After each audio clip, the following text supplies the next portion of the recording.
বিয়েটা ভালোই ভালোই হয়ে গেল। এখন বাসর ঘরে যাওয়ার পালা। বন্ধুরা জোর করে বাসর ঘরে ঢুকিয়ে দিল। বাসর ঘরে গিয়ে দরজা লাগিয়ে দিলাম। হয়ে সারা শরীরটা যেন আমার কাঁপছে। বউয়ের কাছে যেতেই বউ বলল, একদম আমার কাছে আসার চেষ্টা করবে না, সিধা আমার ডালেগা। আমি বললাম কেন? বউ বলল, তোমার বিয়ে আমার ছোট বোনের সাথে হওয়ার কথা ছিল। আমি বললাম, তা আপনি এখানে কেন? আপনার ছোট বোন এখন কোথায়? তখন বউ বলল, আমার বোন তার বয়ফ্রেন্ডের সাথে পালিয়ে গিয়েছে। আমি বললাম, মার ডালেগা, আপনি এখানে কেন বসে আছেন? বউ বলল, তোমার সাথে আমার বিয়ে হয়েছে বলে। আমি বললাম, আরে আমি এটা বলিনি, বলেছি আপনার কি কোনো বয়ফ্রেন্ড নেই? বউ বলল, না নেই। কেন? আমি বললাম, থাকলে আপনিও পালিয়ে গিয়ে আমাকে উদ্ধার করুন। বউ তো দেখি অগ্নি দৃষ্টিতে আমার দিকে তাকিয়ে আছে। আমি ভয়ে চুপসে গেলাম। বউ বলল, আমার কাছে কখনো বর অধিকার দেখাতে আপনি আসবেন না। আমি বললাম, বাঁচাইলেন আমারে। বউ বলল, কেন, কি হয়েছে আপনার? আমি বললাম, আসলে এই বিয়েতে আমার বিন্দুমাত্র ইচ্ছে ছিল না। বউ বলল, তাহলে করলে কেন? আমি বললাম, বাবা মা জোর করে বিয়ে দিয়েছে। আচ্ছা, আপনার নাম কি? বউ বলল, আমার নাম মায়া। তোমার? আমি বললাম, আমার নাম রাব্বি। আচ্ছা, আপনি আমার কত বছরের বড়? বউ বলল, আমি জানবো কি করে যে আমি আপনার কত বছরের বড়? আমি বললাম, আপনি কোন ক্লাসে পড়েন? বউ বলল, অনার্স চতুর্থ বর্ষে। আর তুমি? আমি বললাম, দ্বিতীয় বর্ষে। তাহলে আপনি আমার থেকে 2 বছরের বড়। তাহলে আমি আপনাকে আপনি বলেই ডাকবো। বউ বলল, কেন, নাম ধরে ডাকবা? তখন আমি বললাম, মার ডালেগা, আপনি তো আমার বড়, তাহলে নাম ধরে ডাকবো কেন? বউ বলল, তাহলে কি বলে ডাকবে? আমি বললাম, আপু বলে ডাকবো। তখনই দেখলাম বউ আমাকে ঠাস করে একটা থাপ্পড় মারলো। বাসর রাতেই বউর হাতের থাপ্পড়, আহ কি মজা! আমি একটু কান্না করে দিলাম আর বললাম, আমাকে মারলেন কেন? বউ বলল, বউকে কেউ আপু বলে ডাকেন? আমি বললাম, তাহলে আপনাকে আমি কি বলে ডাকবো? মায়া বলল, নাম ধরে ডাকবে, ওকে।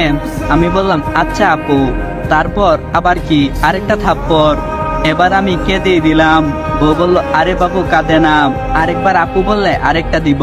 আমি বললাম, আচ্ছা আপ। আর বলতে না পেরে আবার বললাম, আচ্ছা মায়া। বউ বলল, এই তো গুড বই। আচ্ছা, এবার ঘুমিয়ে পড়ো। আমি বললাম, কোথায় ঘুমাবো? বউ বলল, কেন, বিছানায়? আমি বললাম, আপনি তো বললেন আপনার কাছে না যেতে। বউ বলল, বলে আমার বাবুটা রে, বিছানায় ঘুমাবে, কিন্তু আমাকে টাচ করার চেষ্টা করবে না। আমি বললাম, আচ্ছা। এতক্ষণ গল্প করলাম, আমার পরিচয়টাই দিলাম না, তাহলে শুনে নেন আমার পরিচয়। আমি রাব্বি, বাবা মায়ের একমাত্র ছেলে। অনার্স দ্বিতীয় বর্ষে পড়ি। বাবা মা জোর করে বিয়েটা দিয়েছেন, আর উনি তো আমার বড় আপু। আরে না, উনি আমার বউ, নাম মায়া, আমার থেকে 2 বছরের বড়। সকালে ঘুম ভাঙলো মায়ার ডাকে। মায়া বলল, এই উঠো। তখন আমি বললাম, কে আপনি? মায়া বলল, কে মানে, কাল রাতে বিয়ে করে আমাকে ভুলে গেছিস? আমি বললাম, কাল আমি বিয়ে কবে করলাম? তার মানে এটা স্বপ্ন ছিল না? তখন মায়া বলল, সিধা মার ডালেগা, কালকে তুই আমাকে বিয়ে করছিস আর আজকেই ভুলে গেছিস? আমি বললাম, তাহলে আমি সত্যি কালকে বিয়ে করেছিলাম? মায়া বলল, তাহলে কে করেছে? আমি বললাম, ও, তাহলে মনে পড়ছে।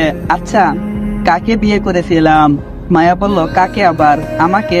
আমি বললাম, ও, তাহলে তুমি আমাকে তুই করে বলছো কেন? মায়া বলল, আমি তোর থেকে বড় তাই। আমি বললাম, আচ্ছা, তাহলে আপনি তো ওই রাতের আমার বড় আপু। কি ভাবছেন আবারও থাপ্পড় খেলাম? হ্যাঁ, এবারের থাপ্পড়টা কাল রাতের চেয়ে অনেক দূরে মারলো। মায়া বলল, তোকে না কত করে বললাম আমাকে বড় আপু ডাকবি না, আমার নাম ধরে ডাকবি, ওকে? আমি গালে হাত বুলিয়ে বলে বললাম, আচ্ছা।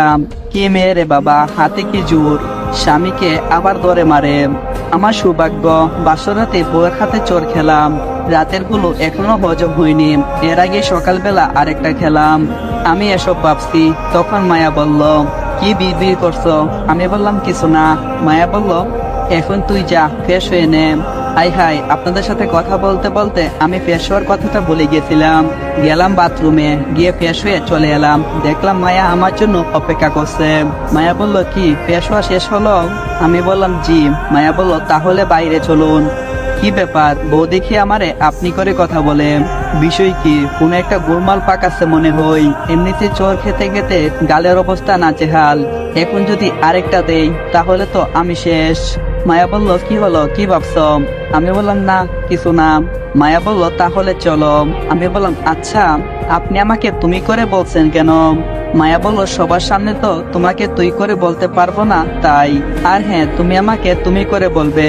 আমি বললাম আচ্ছা। বউর সাথে বাহিরে গেলাম।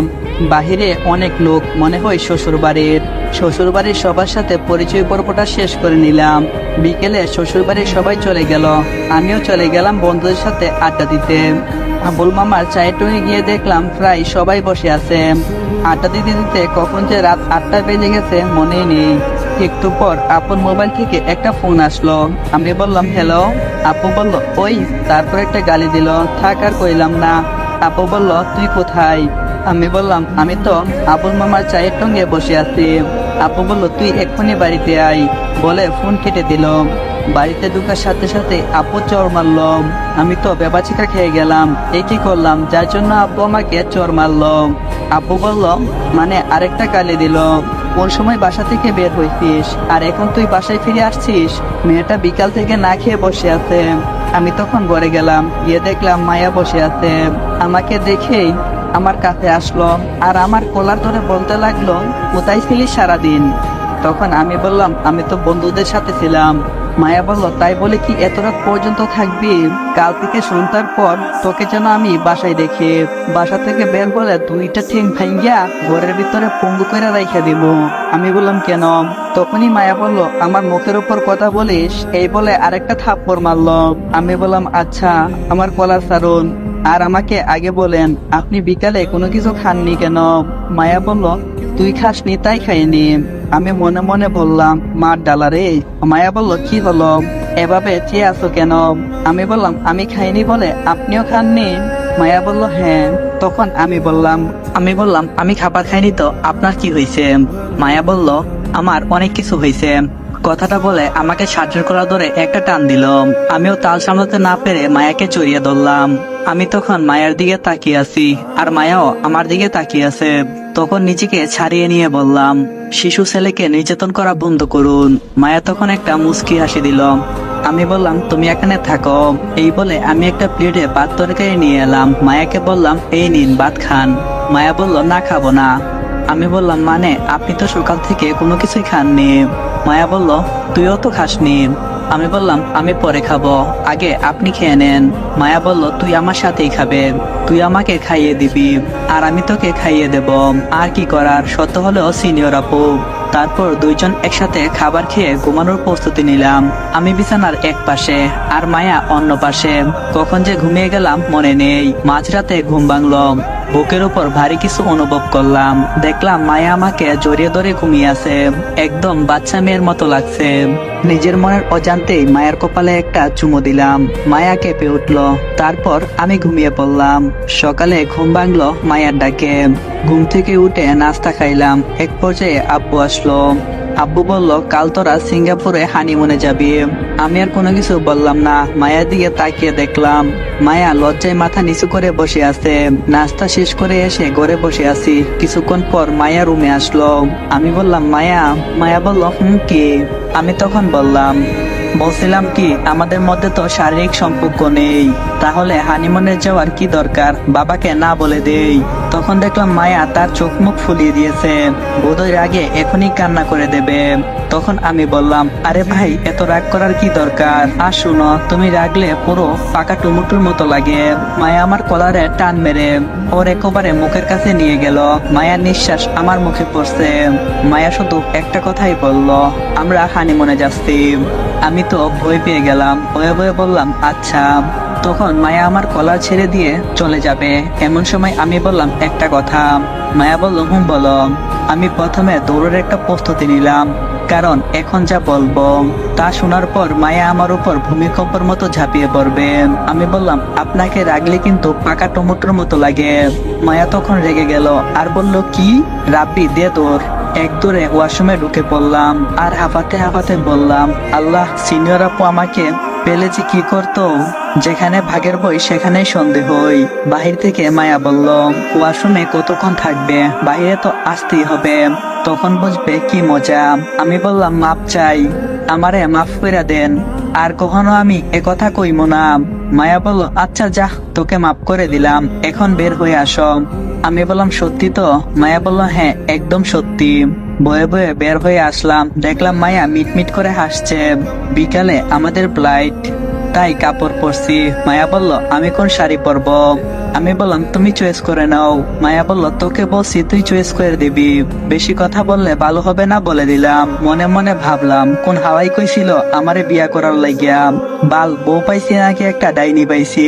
সবকিছুতেই জোর দেখাই। আজকে যদি সিনিয়র আপু না হতো তাহলে ওই দিন জোর করে বাসরটা সারতাম, কিন্তু হালার আমার কপালটাই খারাপ। তখন মায়া বলল, কি বিড়বিড় করছিস? তোকে আমি কি বলেছি? আমি বললাম, আচ্ছা নীল শাড়িটা পরে নাও। মায়া বলল, আচ্ছা। अरे बेटा, काम शार से मेरा दिल में तो टुंगुर टुंगुर आवाज होता है। माया এটা কিয়া করতা হে? আলা পুরা হিন্দি নারীরে খালি ঘর কইরা দিছি। মানে মায়া আমার সামনেই কাপড় খুলতে শুরু করেছে। তখন আমি বললাম, মা ডালা, এ কি করছেন আপনি? মায়া বলল, কই কি করলাম? আমি বললাম, আপনি আমার সামনে শাড়ি খুলছেন কেন? মায়া বলল, এই না, শাড়ি খুললে অন্য শাড়ি কি করে পরবো? আমি বললাম, তাই বলে আমার পরের কথাটা বলতে পারলাম না। আমার মুখ থেকে মায়া কথা কেড়ে নিয়ে বলল, চুপ, আমার যা ইচ্ছে আমি তাই করব, তুই শুধু দাঁড়িয়ে দাঁড়িয়ে দেখবি, ঠিক আছে?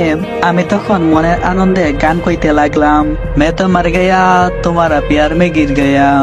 তারপর মায়া শাড়িটা খুলে আমার উপরে ছুঁড়ে মারলো। আমি তো আবল হয়ে গেলাম। মায়া নীল শাড়িটা পরতে শুরু করলো। মায়া শাড়ি পরার এক পর্যায়ে বলল, আমি শাড়ির কুচি দিতে পারি না, একটু দিয়ে দেবে? আমি বললাম, আমিও তো ওইসব পারি না। মায়ার মুখ দেখলাম লাল টমেটোর মতো লাল হয়ে আছে, আর বলল, তোকে পারতে হবে। আর কি করার, শাড়ির কুচিটা দিয়ে দিলাম। শাড়ি পরানোর পুরনো অভিজ্ঞতা আছে আমার। আপনারা হয়তো ভাবছেন কি করে, আমি তো বিয়ে করিনি। আরে মিয়া, বিয়ে করছি না তো কি হয়েছে? আমি হলাম একটা ভালা পোলা, তাই আমারে আমার কলেজের বান্ধবীরা নাটকের সময় আমাকে কইতো তাদেরকে শাড়ি পরিয়ে দেওয়ার জন্য। থাক, ওইসব শুনতে হইব না, বাচ্চা পোলা পাইন। তারপর সময় মতো এয়ারপোর্টে পৌঁছে গেলাম। আব্বু আম্মুর কাছে বিদায় নিয়ে এরোপ্লেনে উঠলাম। দুইজনে কোনো কথা বলছি না। রাতে মায়া আমার কাঁধে মাথা রেখে শুয়ে আছে, আর আমি ওর দিকে তাকিয়ে আছি। তারপর বিকেলে সিঙ্গাপুরে পৌঁছে গেলাম। একটা হোটেলে উঠলাম, রুমগুলো দুইজনের পছন্দ হয়েছে। তারপর আর কি, আমি আর মায়া কাপড় পাল্টে বসে বসে টিভি দেখছি আর রিমোট নিয়ে কারাকারি করছি। আমি পানি খাওয়ার জন্য কিচেনে গেলাম, হঠাৎ ইলেকট্রিসিটি চলে গেল। মায়া বই পেয়ে আমাকে ডাকতে লাগলো। মায়া কাপা কাপা কণ্ঠে বলল, রাব্বি রে, ওই রাব্বি, কই তুমি? আমি কিচেন থেকে মায়াকে স্পষ্ট দেখতে পাচ্ছি আমার মোবাইলের স্ক্রিনের আলোর সাহায্যে। মায়া খুব ভয় পাচ্ছে। তখন আমি মায়ের কাছে গেলাম, অমনি ইলেকট্রিসিটি চলে এলো আর মায়া আমাকে জড়িয়ে ধরলো, খুব শক্ত করে জড়িয়ে ধরলো। বুঝলাম মায়া অনেকটাই ভয় পেয়েছে। তখন ভালো করে লক্ষ্য করে দেখলাম মায়া কেঁদে দিল। আমি কিছুক্ষণ পর বললাম, আমার কাশির আওয়াজে মায়া অনেকটাই লজ্জা পেয়ে আমাকে ছেড়ে দিল।